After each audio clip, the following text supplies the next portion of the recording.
Pour éviter les bouchons et se garer plus facilement, pas mal de personnes utilisent la moto pour se rendre à leur travail. Comme un motard n'a pas de carrosserie, il compte bien entendu très fort sur l'attention des autres conducteurs pour éviter de se retrouver par terre. Mais son propre comportement est aussi capital pour sa sécurité. Nous voyons aujourd'hui plus particulièrement ce qui concerne la tenue et la remontée des fils.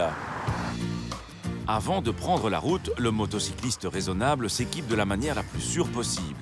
La loi impose de toute façon à toute personne circulant sur un engin immatriculé comme moto à porter un casque, des gants, des bottes ou des bottillons qui couvrent les chevilles, une veste et un pantalon ou une combinaison. Et puisqu'il faut se couvrir, autant le faire avec du matériel pour motard, équipé de protection et résistant à l'abrasion. Il en existe du plus léger et du plus discret pour ceux qui circulent en ville, comme ces jeans en Kevlar. Mais sur le terrain, comment est respectée cette obligation de se couvrir convenablement ? Actuellement, on peut constater deux styles de motards, principalement ceux en scooter qui ont tendance à partir avec leurs vêtements de travail, vais-je dire, pour se rendre sur le lieu de travail. Et donc, ils n'ont pas spécialement tout le temps l'équipement adéquat. Et que les zones motards sur les plus grosses cylindrées ont généralement l'équipement adéquat. Le souci, c'est d'un côté, au niveau aspect amende, bon, c'est 55 € lors de la constatation d'une infraction, mais il faut voir plus loin en disant, ben voilà, en cas de chute ou d'accident, les conséquences sont beaucoup plus graves lorsqu'on n'a pas l'équipement adéquat, lorsqu'on circule en moto. Et ensuite, le motard est autorisé à remonter les fils.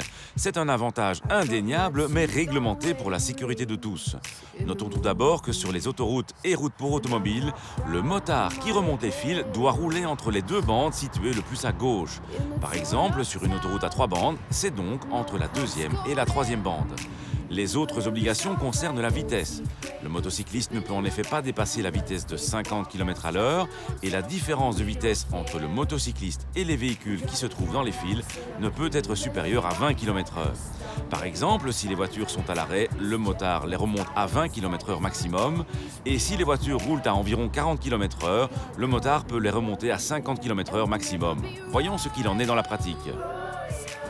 En matière de remontée des fils, nous constatons de temps en temps des vitesses inadaptées de la part de certains motards, mais également l'usage de feux de route ou d'autres accessoires qui ont été ajoutés en vue dans un premier temps pour bien faire de se faire bien voir.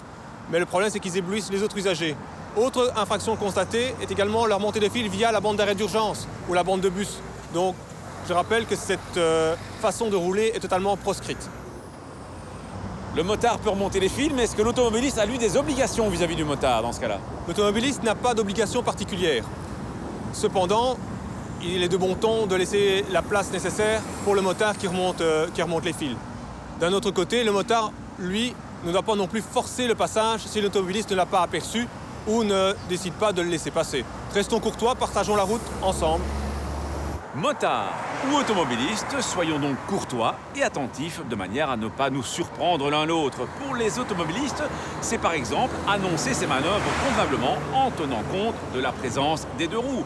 Et pour les deux roues, eh bien, c'est notamment avoir une place correcte sur la chaussée et une vitesse adaptée pour ne pas surprendre les automobilistes.